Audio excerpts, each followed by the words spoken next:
O herdeiro bilionário chegou para despejá-la pessoalmente. Ela era apenas mais um número, mais uma família que atrasava seu projeto de 2 bilhões. Mas quando ele bateu na porta e viu os 3 filhos dela chorando, apavorados de ficarem sem casa, algo quebrou dentro dele. Aquele homem de gelo estava prestes a fazer algo que destruiria seu império familiar. Antes de saber a decisão que mudou tudo, me conta, de que cidade você está assistindo? E se você acredita que pessoas podem mudar, se inscreve no canal e ativa o sininho. O que aconteceu depois vai te emocionar. Eduardo Castilho nunca imaginou que estaria ali, parado em frente àquela casa simples de madeira nos arredores de São Paulo, com papéis de despejo nas mãos e um oficial de justiça ao seu lado.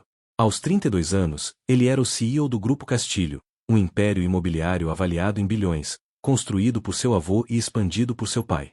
Eduardo havia assumido o comando após a morte prematura do pai, 2 anos atrás, e desde então sua missão era clara: maximizar lucros, expandir territórios, eliminar sentimentalismos. Aquela propriedade fazia parte de um terreno que o Grupo Castilho havia adquirido para construir um complexo de torres residenciais de luxo.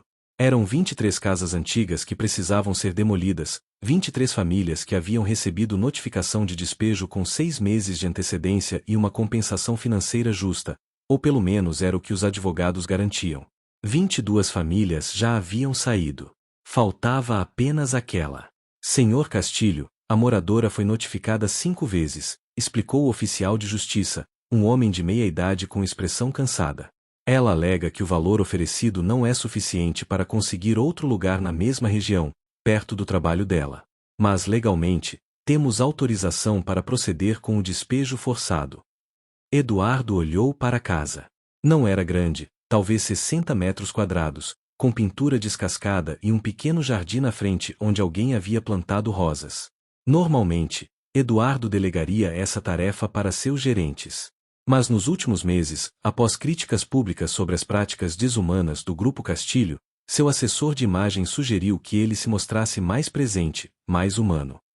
Uma foto dele supervisionando pessoalmente um despejo, garantindo que tudo fosse feito com respeito e dignidade, poderia ajudar a mudar a narrativa. Eduardo achou ridículo, mas concordou. Afinal, seria rápido. 1 hora, no máximo. Bateram na porta. Após alguns segundos, uma mulher abriu. Ela tinha cerca de 40 anos, cabelos castanhos presos em um coque simples, olheiras profundas, usando um uniforme de enfermagem. Clara Santos, segundo os documentos que Eduardo havia revisado no carro. Viúva, 3 filhos, trabalhava em 2 hospitais para sustentar a família. Quando ela viu Eduardo e o oficial, seu rosto empalideceu. Já é hoje? Sua voz saiu em um sussurro. Senhora Santos, sou Eduardo Castilho, do Grupo Castilho. O prazo para a desocupação voluntária expirou. Infelizmente, precisamos proceder com o despejo. Ele tentou soar profissional, impessoal. Clara segurou a maçaneta da porta com força, como se aquilo pudesse impedir o inevitável. Por favor, senhor Castilho. Só mais um mês. Eu encontrei um lugar, mas só fica disponível em 30 dias. Por favor, meus filhos. Eduardo havia ouvido súplicas antes. Fazia parte do negócio. Pessoas sempre queriam mais tempo, mais dinheiro, mais consideração. Se ele cedesse para uma, teria que ceder para todas, e o projeto atrasaria, custaria mais, os investidores reclamariam. Senhora Santos, a senhora teve 6 meses. O valor da compensação foi depositado na sua conta há 3 meses. Não posso fazer exceções. Sua voz estava firme, mas algo no olhar desesperado dela o incomodou de uma forma que não esperava. Foi quando ele ouviu choro de crianças vindo de dentro da casa. Clara fechou os olhos, lágrimas escorrendo pelo seu rosto. Por favor, não faça isso na frente deles. Pelo menos me deixe levá-los para a casa de uma vizinha antes. Eduardo hesitou. Não havia pensado nas crianças. Claro, ele sabia que ela tinha filhos, estava nos documentos, mas eram apenas números em um relatório. Não eram reais até aquele momento. Quantos anos eles têm? Perguntou Eduardo, surpreendendo a si mesmo. Por que isso importava? Clara enxugou as lágrimas. Miguel tem 8, Sofia tem 6 e Pedro tem 4. Eles nasceram aqui. É a única casa que conhecem. Miguel pergunta todos os dias para onde vamos, e eu não sei o que responder porque o dinheiro que vocês me deram mal cobre um aluguel de 2 meses em qualquer lugar decente desta cidade. Sua voz estava quebrando, mas havia raiva misturada com o desespero. Eduardo olhou para o oficial de justiça, que checava o relógio com impaciência. Senhor Castilho, precisamos proceder. Tenho mais 3 despejos hoje. Eduardo assentiu, mas antes que pudesse dizer qualquer coisa, 3 crianças apareceram atrás de Clara. O mais velho, Miguel, segurava os 2 menores, os 3 com olhos vermelhos de tanto chorar. Mamãe, a gente tem que sair de casa? Perguntou o menino, sua voz fina tremendo. Eduardo ficou paralisado olhando para aquelas 3 crianças. Miguel, o mais velho, tentava ser corajoso, mas seus lábios tremiam. Sofia, a menina do meio, agarrava-se à perna da mãe, soluçando baixinho. E Pedro, o menor, segurava um ursinho de pelúcia desgastado e olhava para Eduardo com aqueles olhos enormes e assustados, como se ele fosse um monstro. E talvez, naquele momento, Eduardo percebeu, ele realmente fosse. Pela primeira vez na vida, Eduardo Castilho sentiu algo que nunca havia experimentado em suas transações de negócios: vergonha profunda e visceral. Aquelas crianças não eram números em planilhas. Não eram realocações necessárias ou custos operacionais. Eram pessoas reais, com medos reais, prestes a perder o único lar que conheciam. E ele era o responsável por isso. Senhor Castilho, o oficial de justiça o chamou, esperando instruções. Eduardo não conseguia desviar o olhar das crianças. Miguel havia abraçado os irmãos mais novos, formando uma barreira protetora, como se seus pequenos braços pudessem impedir o despejo. Nós vamos ficar sem casa, o menino perguntou diretamente para Eduardo, sua voz quebrando. Minha professora disse que tem gente que vive na rua. A gente vai ter que viver na rua.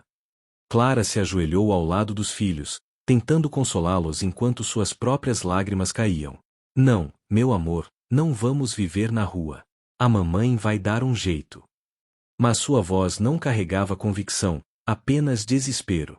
Eduardo viu que ela estava tentando ser forte para os filhos, mas estava claramente esgotada, quebrada, no limite absoluto do que um ser humano poderia aguentar. Quanto? Eduardo perguntou de repente, surpreendendo a todos, inclusive a si mesmo. Clara levantou o olhar, confusa. Como? Eduardo repetiu, sua voz mais firme.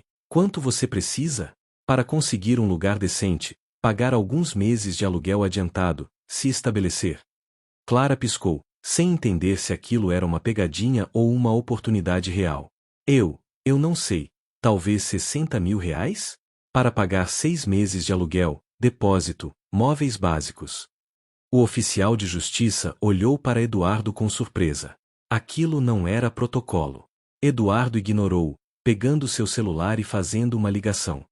Marina, sou eu. Preciso de uma transferência urgente. 60 mil reais para... Ele olhou para Clara. Qual é sua conta? Com mãos trêmulas, Clara ditou as informações. Eduardo passou os dados para sua assistente. Quero isso processado agora. Sim, agora. E mais uma coisa, suspenda o despejo desta propriedade por 90 dias. O oficial de justiça deu um passo à frente. Senhor Castilho, o prazo legal já expirou. Não podemos simplesmente... Eduardo interrompeu, sua voz assumindo o tom autoritário de quem estava acostumado a dar ordens e ser obedecido. Eu sou o proprietário do terreno. Se eu digo que o despejo está suspenso, está suspenso. Vou lidar com as questões legais. Você está dispensado. O oficial hesitou, mas eventualmente concordou e foi embora, deixando Eduardo e a família Santos na porta da casa. Clara estava em estado de choque. Senhor Castilho, eu não entendo. Por que você está fazendo isso? Eduardo também não sabia ao certo. Algo nele havia quebrado ao ver aquelas crianças chorando. Talvez fosse porque ele próprio tinha sido criança uma vez, antes de ser treinado para ver o mundo apenas em termos de lucro e perda. Talvez fosse porque sua própria mãe havia morrido quando ele era jovem, e ele lembrava da sensação de instabilidade, de medo do futuro. Por quê? Ele começou, então parou. Por quê? Porque era a coisa certa a fazer. Porque ele de repente percebeu que havia se tornado exatamente o tipo de pessoa que ele teria odiado quando criança. Porque vocês merecem dignidade e tempo adequado para fazer uma transição, disse finalmente. 90 dias. Use esse tempo para encontrar um bom lugar. O dinheiro deve estar na sua conta em algumas horas. Miguel se soltou dos irmãos e deu um passo em direção a Eduardo. Muito obrigado, senhor, disse o menino, sua voz ainda trêmula mas carregada de uma gratidão que fez o coração de Eduardo apertar.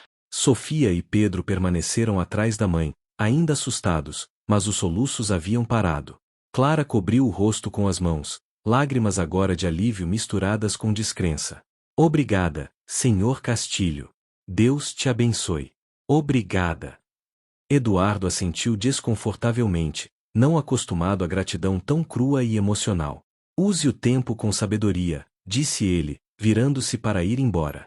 Mas enquanto caminhava de volta ao seu carro, sentiu o peso de algo mudando dentro dele. Havia passado anos construindo paredes ao redor de seu coração, transformando-se na máquina eficiente de negócios que seu pai queria que ele fosse. Mas aquelas crianças chorando haviam rachado essas paredes de uma forma que ele não esperava. No carro, seu motorista perguntou, para o escritório, senhor. Eduardo olhou pela janela, vendo Clara ainda na porta, abraçando seus filhos, todos chorando agora de alívio. Não, disse ele lentamente. Me leve para o escritório de advocacia. Preciso revisar alguns contratos. O motorista assentiu, sem fazer perguntas. Enquanto dirigiam pela cidade, Eduardo pegou seu tablet e começou a revisar os outros 22 casos de despejo daquele projeto. 22 famílias que haviam saído, algumas reclamando, outras silenciosamente. Quantas delas tinham crianças? Quantas estavam realmente satisfeitas com a compensação? Quantas estavam apenas sobrevivendo? Naquela noite, Eduardo não conseguiu dormir. Deitado em seu apartamento de cobertura com vista para a cidade iluminada, ele não parava de pensar nos olhos daquelas crianças. Havia algo naquele momento, quando Miguel perguntou se teriam que morar na rua, que havia despertado algo adormecido há anos. Memórias que ele havia enterrado profundamente começaram a emergir. Lembrou-se de quando tinha 10 anos e seu pai perdeu temporariamente tudo em uma má investida. Por 6 meses, viveram em um apartamento minúsculo, sua mãe trabalhando em 3 empregos, seu pai desesperado e envergonhado. Eduardo lembrava do medo constante, das conversas sussurradas tarde da noite sobre contas que não podiam pagar, da humilhação de usar roupas doadas na escola. Eventualmente, seu pai recuperou-se e reconstruiu o império, mas aqueles 6 meses haviam marcado Eduardo profundamente. Nunca mais, seu pai havia dito, colocando a mão no ombro de Eduardo anos depois, quando já eram ricos novamente. Nunca mais seremos vulneráveis assim. Dinheiro é poder, e poder é proteção. Lembre-se disso sempre, filho. Não confie em ninguém, não seja sentimental, e sempre, sempre, coloque os negócios em primeiro lugar. Eduardo havia absorvido essas lições, transformando-as no fundamento de sua vida. Mas agora, pela primeira vez, questionava se seu pai estava certo. Na manhã seguinte, Eduardo chegou cedo ao escritório e convocou uma reunião com sua equipe jurídica e de relações públicas. Quero um relatório completo sobre todas as famílias que despejamos no último ano, anunciou. Sua equipe trocou olhares confusos. Senhor Castilho, são dezenas de casos. Isso vai levar semanas, disse Marina, sua assistente. Então comecem agora. Quero saber, quantas tinham crianças? Quantas estavam satisfeitas com a compensação?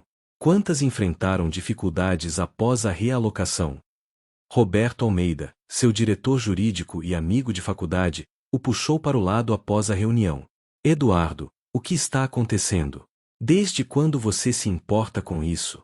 Fizemos tudo dentro da lei. Eduardo passou a mão pelo cabelo, frustrado. Legal não significa moral, Roberto. Ontem eu fui fazer um despejo pessoalmente. Havia 3 crianças chorando, aterrorizadas de ficarem sem casa. E eu percebi que me tornei exatamente o tipo de pessoa que eu teria odiado quando era criança. Roberto suspirou. Você está tendo uma crise de consciência por causa de 3 crianças chorando? Eduardo, isso é negócio. Desenvolvimento urbano. Alguém sempre sai perdendo. Não podemos salvar todo mundo. Eduardo olhou para o amigo, realmente olhou, e viu um reflexo do que ele próprio havia sido até ontem. Frio, calculista, desconectado da humanidade das pessoas afetadas por suas decisões. Talvez não possamos salvar todo mundo, Roberto. Mas podemos pelo menos não destruir vidas no processo. Nos dias seguintes, Eduardo mergulhou nos relatórios. Descobriu histórias devastadoras, uma família de idosos que foi despejada e teve que se mudar para longe dos netos porque não conseguiam pagar aluguéis na região, um homem que perdeu o emprego porque sua nova casa ficava a 3 horas de distância do trabalho, uma mãe solteira que teve que tirar os filhos de uma boa escola pública porque a compensação não cobria os custos de vida na área. Cada caso era uma vida alterada, um sonho destruído, uma família fragmentada. Por que nunca me mostraram isso antes? Eduardo exigiu saber em uma reunião. Sua equipe ficou em silêncio. Finalmente, Roberto respondeu, porque você nunca pediu, Eduardo. Você sempre deixou claro que queria apenas os números, quanto lucramos, quanto economizamos, quão rápido podíamos construir. Nós estávamos dando a você exatamente o que você pedia. A verdade doeu. Eduardo havia criado uma cultura empresarial onde a humanidade era irrelevante, onde pessoas eram obstáculos a serem removidos, não seres humanos a serem considerados. Eduardo passou a visitar pessoalmente algumas das famílias despejadas. Foi uma experiência humilhante e reveladora. Algumas o mandaram embora imediatamente, a raiva ainda fresca. Outras o receberam com resignação amarga. Mas algumas, como o Sr. Martinez, um imigrante que havia construído aquela casa com as próprias mãos ao longo de 20 anos, simplesmente o olharam com tristeza profunda. Você tirou mais que nossa casa, jovem. Tirou nossa história, nossas memórias, nossas raízes. Cada visita era uma facada na consciência de Eduardo. Ele voltava para seu apartamento de luxo, que poderia comprar 10 vezes e ainda ter dinheiro sobrando, e sentia-se vazio. Toda a riqueza do mundo não apagava o peso da culpa que crescia dentro dele. Havia causado tanto sofrimento desnecessário, tanto dano, tudo em nome de maximizar lucros que ele nem precisava. A fortuna da família Castilho já era obscena. Mais um ou menos bilhão não mudaria suas vidas. Mas para aquelas famílias, alguns milhares de reais a mais poderiam ter mudado tudo. Foi durante uma dessas noites insones que Eduardo tomou uma decisão. Pegou o telefone e ligou para Roberto. Estou cancelando o projeto das torres de luxo naquele terreno, anunciou. Houve silêncio do outro lado. Eduardo, você está maluco? Já investimos milhões. Os investidores vão te processar. O conselho vai te destituir. Eduardo respirou fundo. Então que processem. Que me destituam. Não me importo mais. Não vou destruir mais famílias por ganância. Roberto tentou argumentar, falar sobre responsabilidades fiduciárias e obrigações contratuais. Mas Eduardo já havia desligado. Ele sabia que haveria consequências. Sabia que estava arriscando tudo que seu pai e avô haviam construído. Mas pela primeira vez em anos, desde antes da morte de sua mãe, desde antes de ser transformado na máquina de fazer dinheiro que seu pai queria, Eduardo Castilho sentia que estava fazendo algo certo. Algo que realmente importava. A notícia de que Eduardo Castilho havia cancelado um projeto de bilhões de reais se espalhou como fogo pela comunidade empresarial. Seu telefone não parava de tocar, investidores furiosos, membros do conselho exigindo explicações, advogados ameaçando processos. Eduardo ignorou quase todos. Mas havia uma ligação que ele não podia evitar. Seu tio Marcelo Castilho, irmão mais novo de seu falecido pai e vice-presidente do Grupo Castilho. Meu escritório. Agora, foi tudo que Marcelo disse antes de desligar. Eduardo sabia que essa conversa seria difícil. Marcelo havia sido contra Eduardo assumir a presidência após a morte de seu pai, argumentando que ele era jovem demais, inexperiente demais. Apenas o testamento claro de seu pai e o apoio dos principais acionistas haviam garantido a posição de Eduardo. Agora, ele havia dado a Marcelo exatamente a munição que ele precisava. Marcelo estava esperando, sentado atrás da enorme mesa executiva que já havia pertencido ao pai de Eduardo. Sente-se, ordenou, sua voz gelada. Eduardo sentou, mantendo a postura ereta. Você quer me explicar o que diabos está acontecendo? Cancelar um projeto de 2 bilhões de reais porque você ficou com pena de algumas famílias? O que seu pai pensaria disso? A menção ao pai foi como um golpe baixo, e Marcelo sabia disso. Meu pai não teria aprovado, Eduardo admitiu calmamente. Mas meu pai também não teria gostado da pessoa em que eu me tornei seguindo seus conselhos. Eu me transformei em alguém que vê pessoas como obstáculos, vidas como números em planilhas. E quando eu vi aquelas 3 crianças chorando, aterrorizadas de perder seu lar, algo quebrou em mim. Eu não posso mais fazer isso. Marcelo se inclinou para frente, os olhos estreitados. Você não pode mais? Eduardo, você é o CEO de um império bilionário. Você tem responsabilidades, obrigações. Não pode simplesmente ter uma crise existencial e cancelar projetos. Eduardo se levantou, caminhando até a janela que dava vista para a cidade. Aquelas 23 famílias, nós oferecemos a elas uma compensação que mal cobria 2 meses de aluguel em qualquer lugar decente. Nós sabíamos disso. Os relatórios mostravam claramente. Mas optamos pela opção mais barata porque podíamos, porque era legal, porque ninguém ia questionar. Quantas dessas famílias estão agora vivendo em condições piores? Quantas crianças tiveram que mudar de escola, perder amigos, perder estabilidade? Marcelo deu uma risada sem humor. E daí? Eduardo, isso é desenvolvimento urbano. Sempre foi assim. Você acha que seu avô construiu esse império sendo sentimental? Você acha que seu pai teria hesitado? Eles entendiam que para criar progresso, algumas pessoas têm que se sacrificar. É assim que o mundo funciona. Eduardo se virou, encarando o tio. Então talvez o mundo precise mudar. E talvez comece com pessoas como eu decidindo fazer diferente. Poético, Marcelo disse, sua voz escorrendo sarcasmo. Mas impraticável. O conselho vai se reunir na próxima semana. Vou propor sua destituição como CEO. Você está claramente incapacitado de tomar decisões racionais. Eduardo já esperava isso. Faça o que achar necessário, tio. Mas enquanto eu for CEO, vamos fazer as coisas de forma diferente. Vou revisar todos os nossos projetos de desenvolvimento. Vamos oferecer compensações justas, não apenas legais. Vamos considerar o impacto humano, não apenas o retorno financeiro. A reunião terminou em impasse. Nos dias seguintes, Eduardo implementou mudanças drásticas na empresa. Criou um departamento de impacto social, contratou assistentes sociais para avaliar cada família afetada por seus projetos, aumentou as compensações significativamente. Os custos operacionais subiram, os lucros diminuíram, e os investidores entraram em pânico. Mas algo interessante começou a acontecer. A imagem pública da empresa melhorou dramaticamente.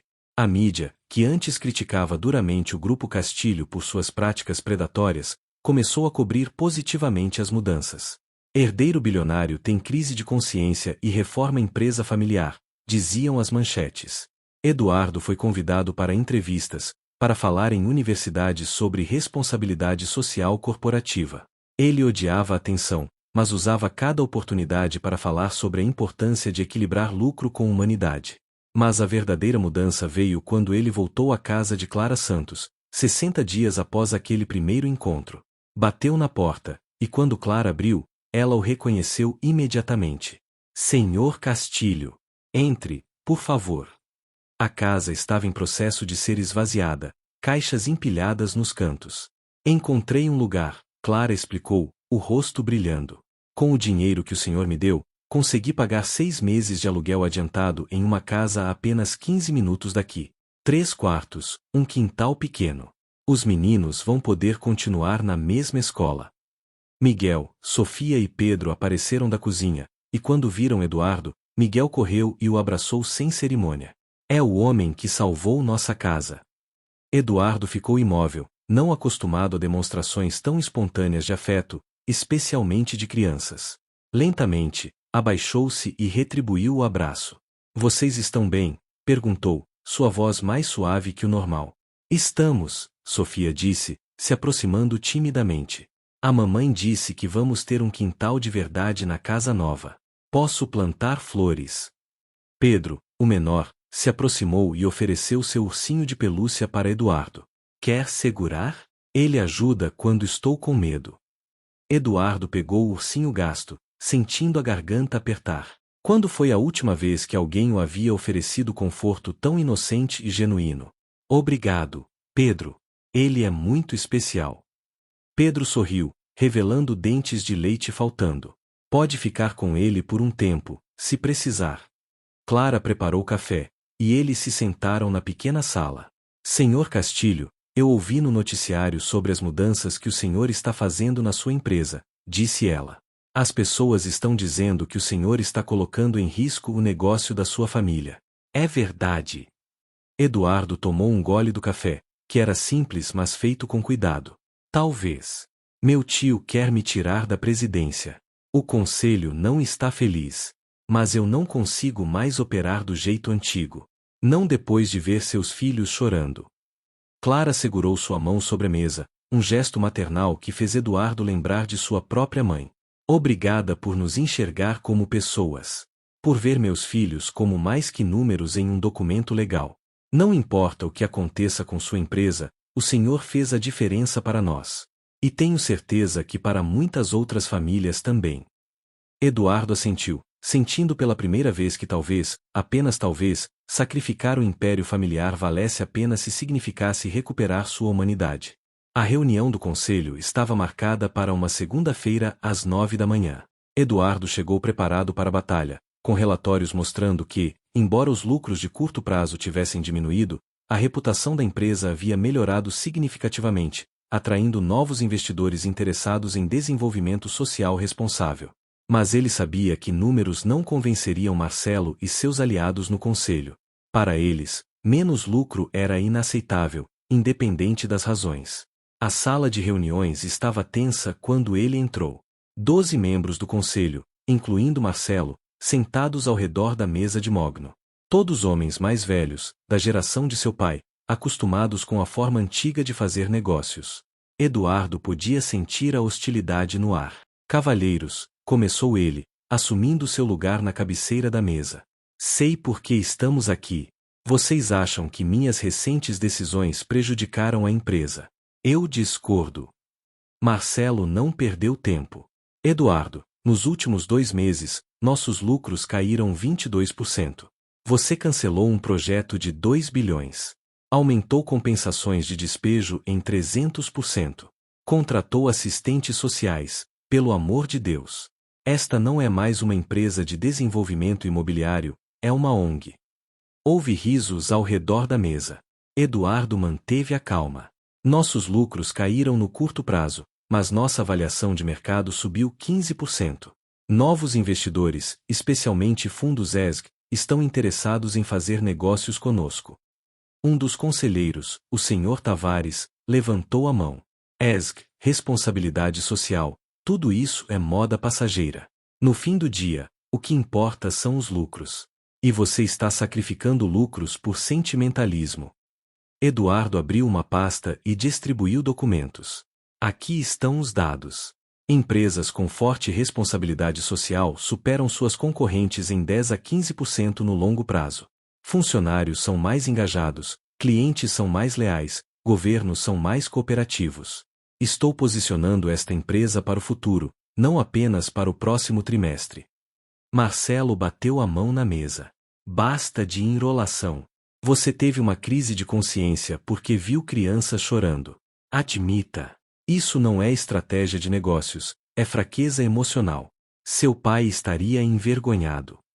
O comentário atingiu Eduardo como um soco, mas ele não deixou transparecer. Meu pai também teria ficado envergonhado se soubesse que eu estava arruinando vidas para adicionar alguns milhões a mais a uma fortuna que já é obscena. Ele me ensinou a ser forte nos negócios, mas minha mãe me ensinou a ser humano. Talvez seja a hora de equilibrar essas lições. A votação foi convocada, manter ou destituir Eduardo como CEO. O resultado foi 6 a favor de mantê-lo, 6 a favor de destituí-lo. Empate. Pelo estatuto da empresa, em caso de empate, o voto de desempate pertencia ao maior acionista individual, que era o próprio Eduardo, com 35% das ações herdadas de seu pai. Tecnicamente, ele poderia votar em si mesmo. Mas isso pareceria desesperado, uma manobra política barata. Antes que Eduardo pudesse falar, a porta da sala de reuniões se abriu. Todos se viraram, surpresos. Era Dona Helena Castilho, avó de Eduardo, viúva do fundador da empresa, uma mulher de 80 anos que raramente aparecia em público desde a morte do marido há 10 anos. Ela entrou apoiada em uma bengala, mas seus olhos estavam alertas e afiados. Perdão pelo atraso, cavalheiros. Soube que havia uma reunião importante acontecendo. Marcelo se levantou. Mãe, você não precisa estar aqui. Isso é apenas burocracia corporativa. Dona Helena o silenciou com um olhar. Sente-se, Marcelo. Eu ainda tenho 15% das ações desta empresa, o que me dá direito de estar nesta sala. Ela caminhou lentamente até Eduardo e colocou a mão em seu ombro. Eduardo, meu neto, ouvi sobre o que você fez. Sobre as mudanças que está implementando. E quero que todos nesta sala saibam, você tem meu apoio total. A sala explodiu em murmúrios. Dona Helena continuou, sua voz firme apesar da idade. Meu marido, Deus o tenha, construiu esta empresa do nada. E sim, ele foi duro nos negócios. Mas ele também era um homem que nunca esqueceu suas raízes humildes. Ele sempre dizia, Helena, o dinheiro só vale alguma coisa se nos permite ajudar outros a subir também. Nos últimos anos, sob a liderança de meu filho e agora sob a ameaça de meu neto ser removido, esquecemos isso. Nos tornamos exatamente o tipo de empresa que meu marido desprezava, gananciosa, insensível, cruel. Ela se virou para olhar cada membro do conselho. Vocês acham que Eduardo está sendo fraco? Eu acho que ele está sendo corajoso. É fácil esmagar os vulneráveis quando você tem todo o poder. O difícil é usar esse poder para erguer, não para destruir. Dona Helena pegou uma cadeira e sentou-se ao lado de Eduardo. Meu voto é para manter meu neto como CEO. E se alguém aqui tem problema com isso, pode vender suas ações. Eu compro todas. O silêncio que se seguiu foi absoluto. Marcelo estava lívido, mas não podia discutir com a própria mãe, especialmente não na frente do conselho. Com o voto de Dona Helena, Eduardo estava seguro, pelo menos por enquanto.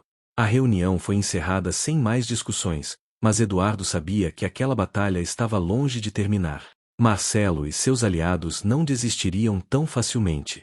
Após a reunião, Eduardo acompanhou a avó até o carro. Vovó, obrigado. Mas você não precisava ter feito isso. Sei que colocou em risco sua relação com o tio Marcelo. Dona Helena sorriu, tocando o rosto do neto com ternura. Meu filho, eu tenho 80 anos. Não tenho tempo para me preocupar com políticas familiares. Mas tenho tempo para garantir que o legado do meu marido seja honrado da forma correta. Você está fazendo a coisa certa. Não deixe ninguém te convencer do contrário. Naquela noite, Eduardo voltou à sua cobertura exausto mas aliviado. Havia sobrevivido à tentativa de destituição, mas sabia que precisava de algo mais concreto para provar que sua abordagem funcionava. Foi então que teve uma ideia. Pegou o telefone e ligou para Clara Santos. Senhora Santos, sei que já fiz muito, mas tenho uma proposta para você. Gostaria de trabalhar comigo? Clara ficou confusa. Trabalhar com o senhor? Como assim? Eduardo explicou, quero criar um programa piloto de reassentamento responsável. Quando despejarmos famílias no futuro, e infelizmente às vezes será necessário para o desenvolvimento da cidade, quero garantir que seja feito com dignidade e apoio real. Você viveu isso. Você sabe o que funciona e o que não funciona. Preciso de alguém com sua perspectiva para ajudar a estruturar esse programa. Houve silêncio do outro lado. Então Clara disse, sua voz emocionada, Senhor Castilho, eu sou enfermeira. Não tenho formação em desenvolvimento social ou políticas públicas. Eduardo sorriu. Mas você tem algo mais valioso, experiência real. Você sabe o que é estar do outro lado dessa mesa. É exatamente essa perspectiva que preciso. Obviamente, você trabalharia com profissionais da área, mas sua voz seria fundamental.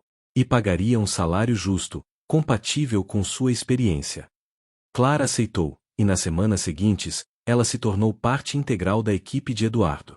Trabalhando com assistentes sociais e advogados, eles desenvolveram um protocolo completamente novo, avaliação individual de cada família afetada, compensações baseadas em necessidades reais, não apenas valores legais mínimos, assistência na busca de novas moradias, apoio psicológico para crianças afetadas e acompanhamento por 6 meses após a realocação. O programa piloto foi implementado em um novo projeto de desenvolvimento. Das 18 famílias afetadas, 17 reportaram satisfação com o processo. A única insatisfeita havia recusado a ajuda adicional por orgulho, mas mesmo ela admitiu que a compensação financeira foi justa. A mídia cobriu extensivamente, e Eduardo se viu sendo convidado para falar em conferências sobre desenvolvimento urbano sustentável.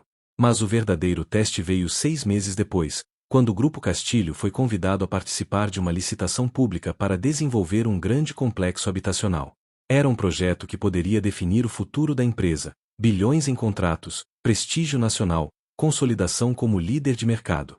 Mas havia um requisito rigoroso: demonstração clara de responsabilidade social e impacto comunitário positivo. Eduardo liderou pessoalmente a proposta.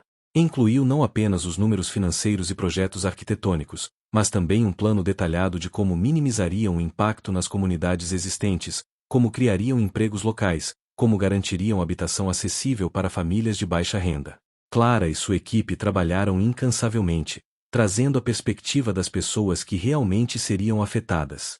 Quando os resultados foram anunciados, o Grupo Castilho havia vencido. E não apenas vencido, sua proposta foi descrita como revolucionária e modelo para desenvolvimento urbano do século XXI. Os lucros viriam, mas viriam de forma ética, sustentável, humana. Eduardo sentiu que finalmente havia provado seu ponto. Era possível fazer negócios bem-sucedidos sem sacrificar a humanidade no processo. Com o grande contrato garantido, a posição de Eduardo se solidificou. Até mesmo alguns dos conselheiros mais céticos começaram a admitir que sua abordagem tinha mérito. Marcelo, no entanto, permaneceu hostil, embora mais silencioso. Eduardo sabia que o tio estava esperando por um tropeço, por uma oportunidade de dizer "eu avisei". Mas Eduardo estava determinado a não dar essa satisfação. O projeto do complexo habitacional começou, e Eduardo fez questão de estar presente regularmente no canteiro de obras, conversando com trabalhadores, visitando as comunidades vizinhas, garantindo que as promessas feitas na proposta estavam sendo cumpridas. Foi durante uma dessas visitas que conheceu o Sr. Oliveira, um homem de 70 anos que morava há 50 anos em uma das casas que precisariam ser realocadas. "Senhor Castilho", disse o Sr. Oliveira, convidando-o para entrar em sua casa modesta, "vim aqui como jovem imigrante italiano. Construí esta casa tijolo por tijolo, com minhas próprias mãos. Criei 3 filhos aqui. Enterrei minha esposa depois de 50 anos de casamento. Esta casa é minha história." Eduardo ouvia, realmente ouvia, de uma forma que não teria feito um ano atrás. "Eu entendo, Sr. Oliveira. E vamos fazer tudo para honrar essa história." Trabalhando com Clara e sua equipe, Eduardo desenvolveu um plano especial para o Sr. Oliveira. Não apenas uma compensação financeira generosa, mas também a documentação completa da história de sua casa. Fotografias profissionais, entrevistas gravadas, um livro pequeno contando sua jornada. "Sua casa física pode ir, mas sua história vai permanecer", explicou Eduardo. O Sr. Oliveira chorou, segurando as mãos de Eduardo. "Obrigado, jovem. Obrigado por me ver como pessoa, não como problema." Essa interação foi filmada por um documentarista que Eduardo havia contratado para registrar todo o processo de desenvolvimento, garantindo transparência e responsabilidade. O vídeo se tornou viral, com milhões de visualizações. Eduardo não gostava da exposição pessoal, mas reconhecia seu valor para mudar a narrativa sobre desenvolvimento urbano no Brasil. Começou a receber mensagens de outros CEOs perguntando como implementar práticas similares. Foi então que Eduardo teve outra ideia. E se ele pudesse escalar isso? E se o Grupo Castilho pudesse não apenas implementar essas práticas internamente, mas também consultoria para outras empresas de desenvolvimento? Ele propôs a criação de uma subsidiária, Castilho Social Development, dedicada exclusivamente à consultoria em desenvolvimento responsável. Clara seria a diretora. Clara estava chocada quando ele fez a proposta. "Senhor Castilho, eu mal terminei o ensino médio. Como vou dirigir uma empresa?" Eduardo sorriu. "Você tem algo que nenhum MBA pode ensinar: experiência vivida. Você sabe o que as famílias precisam porque você foi uma delas. E vamos te dar todo o suporte, equipe qualificada, treinamento, recursos. Mas sua voz, sua perspectiva, será o coração da empresa. Clara aceitou, emocionada. E nos meses seguintes, a Castilho Social Development começou a operar. O primeiro cliente foi uma empresa de mineração que precisava realocar uma comunidade inteira.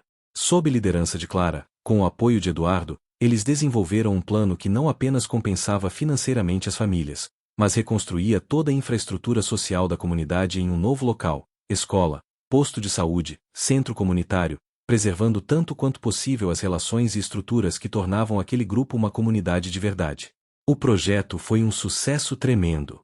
As famílias, embora tristes por deixar suas casas originais, reportaram satisfação com o processo e otimismo sobre o futuro. A empresa de mineração recebeu elogios públicos ao invés das críticas usuais. E outros contratos começaram a chegar. Eduardo percebeu que havia descoberto não apenas uma forma mais ética de fazer negócios, mas também um modelo de negócio lucrativo em si. Um ano após aquele dia fatídico quando ele foi de Space Clara e viu seus 3 filhos chorando, Eduardo organizou um evento especial. Convidou todas as famílias que haviam sido impactadas pelos projetos do Grupo Castilho no último ano, tanto antes quanto depois de suas reformas. Foi um evento grande, em um salão do hotel, com comida, música, atividades para crianças.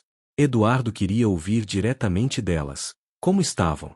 O que poderia ser melhorado? Clara estava lá com Miguel, Sofia e Pedro. As crianças correram para Eduardo assim que o viram, abraçando-o como a um tio querido. Senhor Eduardo! Sofia gritou, ela havia insistido em chamá-lo assim, achando o Senhor Castilho muito formal. Você tem que ver meu desenho. Desenhei nossa casa nova. Eduardo se ajoelhou para ver o desenho, uma casa simples mas feliz, com flores no jardim que Sofia havia plantado, todos os membros da família sorridentes. Durante o evento, várias pessoas se aproximaram de Eduardo. Algumas para agradecer, outras para criticar, construtivamente, aspectos do processo que poderiam melhorar, outras apenas para compartilhar suas histórias. Eduardo ouvia cada uma, fazendo anotações, comprometendo-se a melhorias contínuas. Ele percebeu que aquele evento deveria se tornar anual, uma forma de manter a empresa responsável e conectada com as pessoas que servia. No final da noite, Dona Helena apareceu. Ela raramente saía de casa ultimamente, mas fez questão de estar presente. Eduardo a acompanhou pela sala, apresentando-a às famílias, contando as histórias delas. Dona Helena ouvia com atenção, às vezes com lágrimas nos olhos, às vezes com sorrisos. Você fez seu avô orgulhoso, disse ela finalmente para Eduardo. Você pegou o império dele e o transformou em algo com alma. Marcelo também estava presente. Eduardo o havia convidado, embora não esperasse que viesse. Para sua surpresa, o tio apareceu, embora claramente desconfortável. Durante a noite, Eduardo viu conversando com algumas das famílias. No final, Marcelo se aproximou do sobrinho. Eu ainda acho que você é idealista demais, disse ele. Mas não posso negar os resultados. Você provou seu ponto. O conselho está satisfeito, os lucros estão voltando, e a reputação da empresa nunca esteve melhor. Não era exatamente um pedido de desculpas, mas vindo de Marcelo, era o mais próximo que Eduardo conseguiria. Obrigado, tio. Sei que não foi fácil para você aceitar as mudanças. Marcelo assentiu rigidamente. Seu pai teria ficado surpreso, mas talvez, no fundo, orgulhoso também. Ele sempre foi mais complexo do que as pessoas percebiam. Foi a primeira vez que Marcelo reconheceu que talvez a forma antiga não fosse a única forma. Quando todos foram embora, Eduardo ficou no salão vazio, olhando as fotos que haviam sido tiradas durante a noite. Famílias sorridentes, crianças brincando, pessoas que haviam sido profundamente afetadas pelas decisões de sua empresa mas que agora sentiam que foram tratadas com dignidade e respeito. Pegou seu celular e olhou para a foto que havia tirado naquele primeiro dia, um ano atrás. Miguel, Sofia e Pedro na porta da casa deles, olhos vermelhos de tanto chorar. Aquela imagem havia mudado tudo. 3 crianças chorando haviam despertado algo dentro dele que anos de educação em negócios haviam tentado suprimir: empatia, compaixão, humanidade. Eduardo sempre seria um empresário. Isso estava em seu DNA.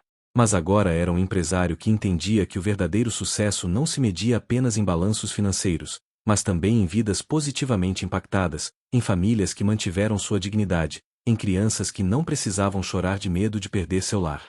2 anos após aquele encontro transformador, a vida de Eduardo era irreconhecível. O Grupo Castilho havia se tornado referência nacional em desenvolvimento urbano responsável, modelo estudado em universidades e replicado por outras empresas. A Castilho Social Development, sob liderança de Clara, havia se expandido para 5 estados, consultando dezenas de projetos. E Eduardo? Ele havia encontrado um propósito que o dinheiro nunca havia proporcionado. Mas nem tudo eram flores. A abordagem mais ética significava margens de lucro menores, projetos que levavam mais tempo, processos mais complexos. Alguns investidores tradicionais haviam saído, incomodados com o que viam como excesso de consciência social.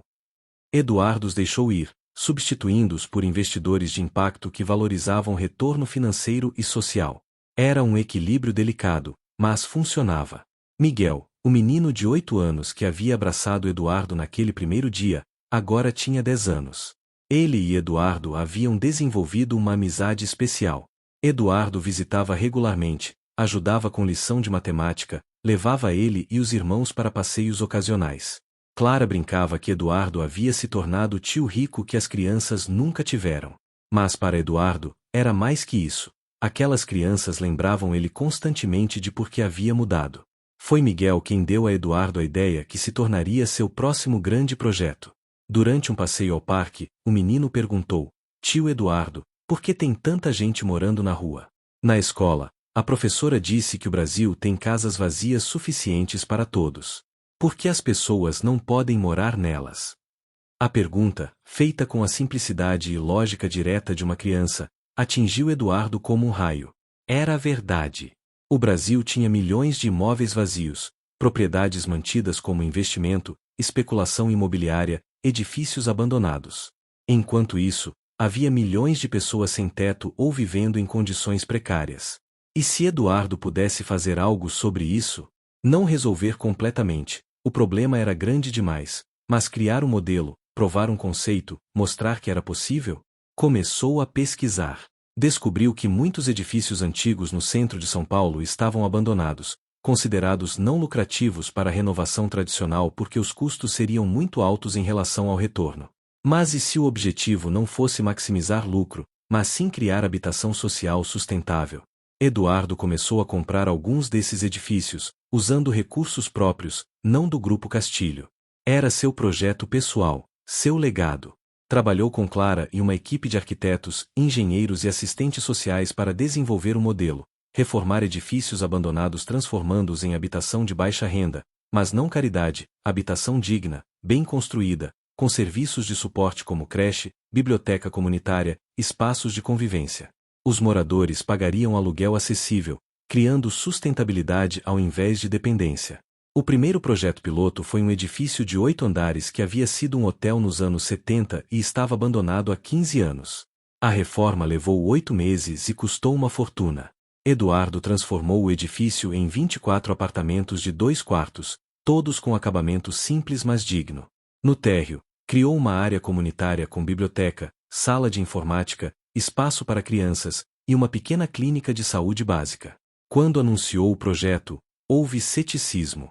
Eduardo Castilho, herdeiro bilionário, agora quer ser herói dos pobres, zombaram alguns colunistas.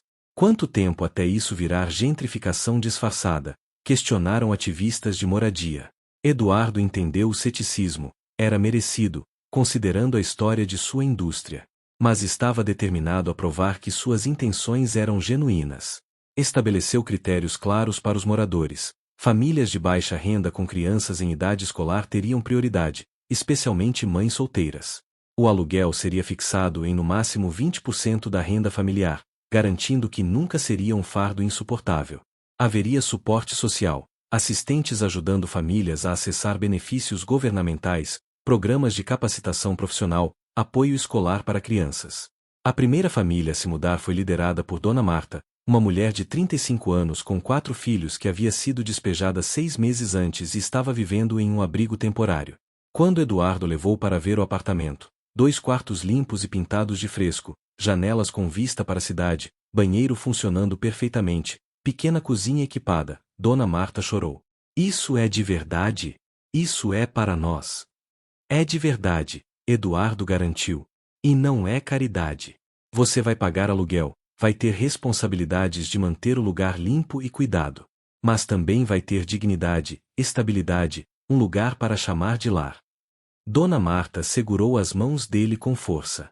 Senhor Eduardo, meus filhos vão crescer aqui. Vão ter um endereço fixo para colocar na escola, um lugar para fazer lição de casa, uma cozinha onde posso preparar comida de verdade. Você não tem ideia do que isso significa. Mas Eduardo tinha ideia. Havia aprendido ao longo dos últimos 2 anos, através de Clara, através de Miguel e suas irmãs, através de cada família que seu trabalho havia tocado. Havia aprendido que moradia não era apenas um teto sobre a cabeça, era dignidade, segurança, esperança. Era a fundação sobre a qual tudo mais se construía: educação, emprego, saúde, futuro. Nos meses seguintes, as 24 famílias se mudaram. Eduardo visitava regularmente, sempre acompanhado de Clara, que garantia que os sistemas de suporte estavam funcionando. Ele se viu rodeado de crianças que o conheciam como tio Eduardo, mães que o atualizavam sobre novos empregos conquistados, pais que agradeciam pela estabilidade que finalmente tinham. E no centro de tudo, sempre, estava a lembrança daquele dia 2 anos atrás, quando 3 crianças choraram e mudaram sua vida para sempre. Miguel visitou o edifício com Eduardo em um sábado. Andaram pelos corredores, conheceram as famílias, brincaram com as crianças na área comum. Foi minha ideia, não foi, tio Eduardo? Miguel perguntou com orgulho infantil. Eduardo sorriu, bagunçando o cabelo do menino. Foi sim, Miguel. Você plantou uma semente com sua pergunta. Agora estamos vendo ela crescer. Você vai fazer mais prédios assim? Eduardo olhou ao redor, crianças rindo e brincando em segurança, pais conversando sem o peso constante da insegurança habitacional, um senso de comunidade se formando. Sim, decidiu ele naquele momento. Vou fazer muito mais. E naquele dia, Eduardo Castilho, o herdeiro que foi despejar a uma mãe humilde mas mudou ao ver 3 filhos chorando, comprometeu-se a um novo propósito: transformar vazios em lares, abandono em comunidade, desespero em esperança, um edifício de cada vez. 3 anos após aquele momento transformador, Eduardo estava sentado em um auditório lotado, prestes a dar uma palestra TEDx sobre capitalismo consciente e desenvolvimento urbano humano. Olhou para a plateia e viu Clara na primeira fila, segurando a mão de Miguel, que havia insistido em estar presente mesmo sendo dia de escola. Dona Helena também estava lá, agora com 83 anos, mas ainda com olhos brilhantes de orgulho. Até Marcelo havia comparecido, sentado mais ao fundo, mas presente.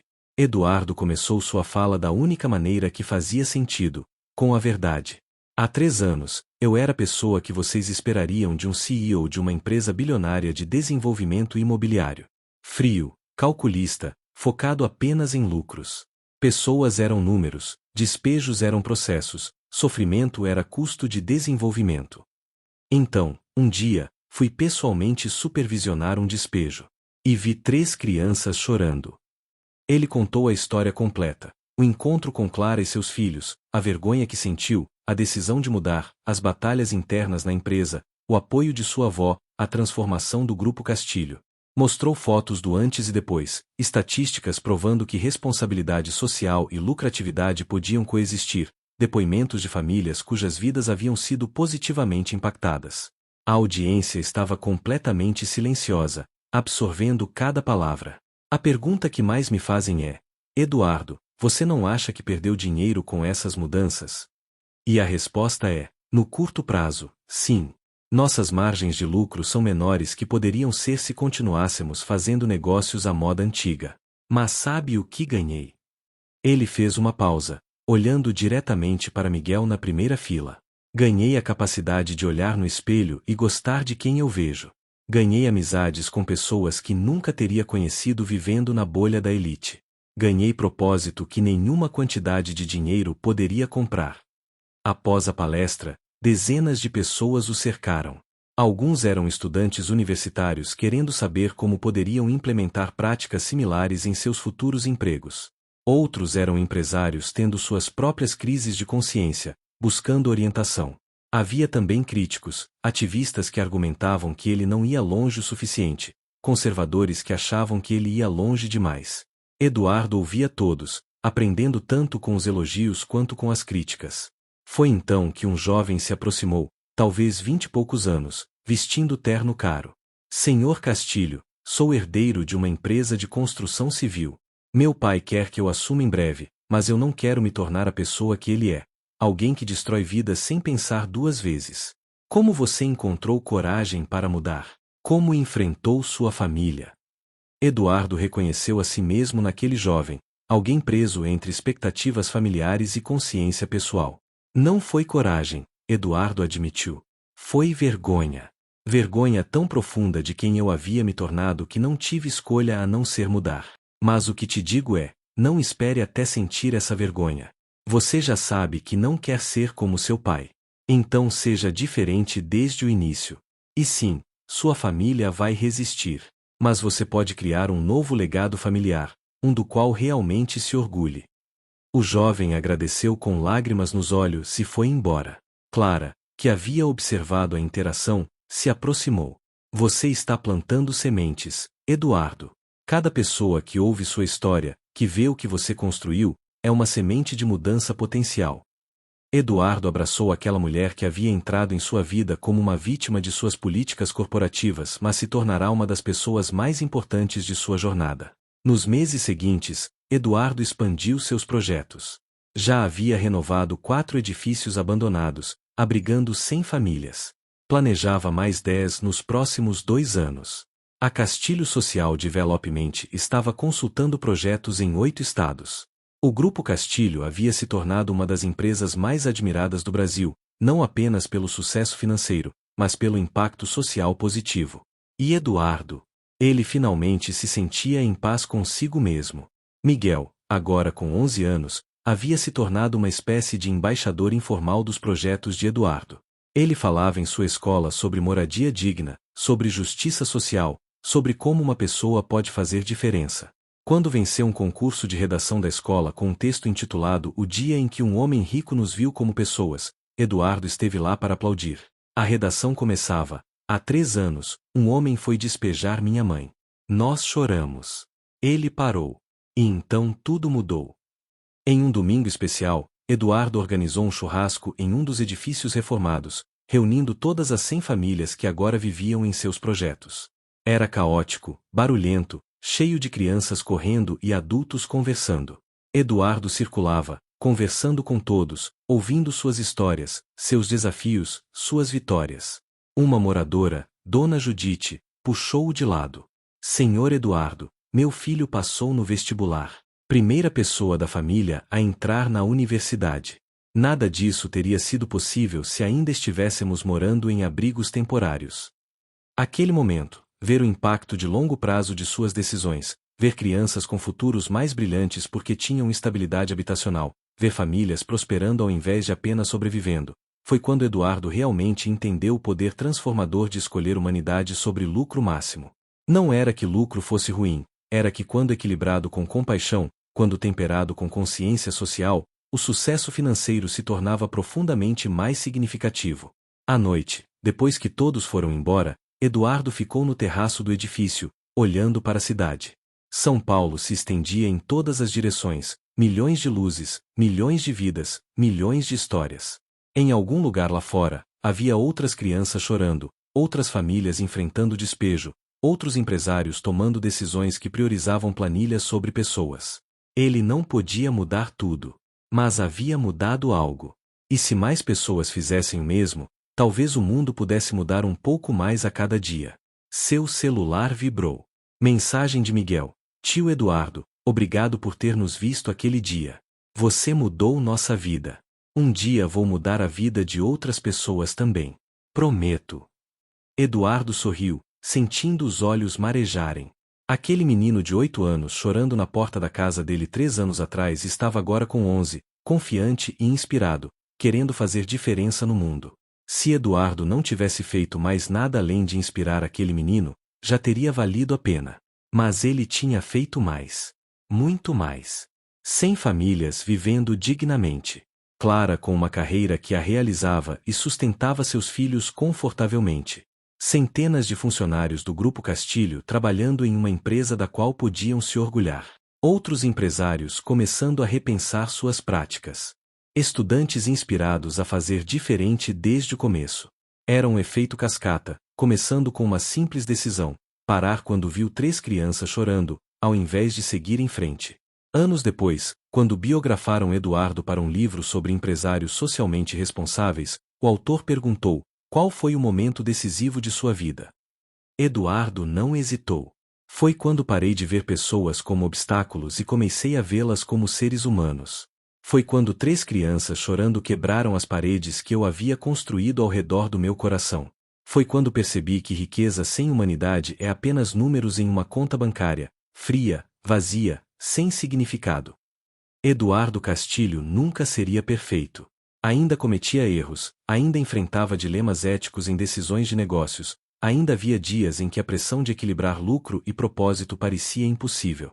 Mas ele acordava todos os dias escolhendo tentar. Escolhendo ver pessoas, não números. Escolhendo construir não apenas edifícios, mas comunidades. Escolhendo ser o tipo de homem que aquele menino de 8 anos, Miguel, agora crescendo forte e inspirado, pudesse admirar. E tudo porque um dia, quando foi despejar uma mãe humilde, ele parou ao ver seus 3 filhos chorando. Ele poderia ter seguido em frente, como havia planejado, como sua posição de poder permitia. Mas ele escolheu parar. Escolheu enxergar. Escolheu mudar. E naquela escolha, encontrou não apenas redenção, mas também seu verdadeiro propósito. No final, a maior herança que Eduardo deixaria não seria o império imobiliário Castilho, nem os bilhões acumulados, nem os edifícios com seu nome. Seria o exemplo de que nunca é tarde demais para mudar, que riqueza carrega responsabilidade, e que às vezes, as maiores transformações começam com os menores atos de compaixão, como parar, olhar, e realmente ver 3 crianças chorando, não como obstáculos a serem removidos, mas como seres humanos merecedores de dignidade, respeito e esperança.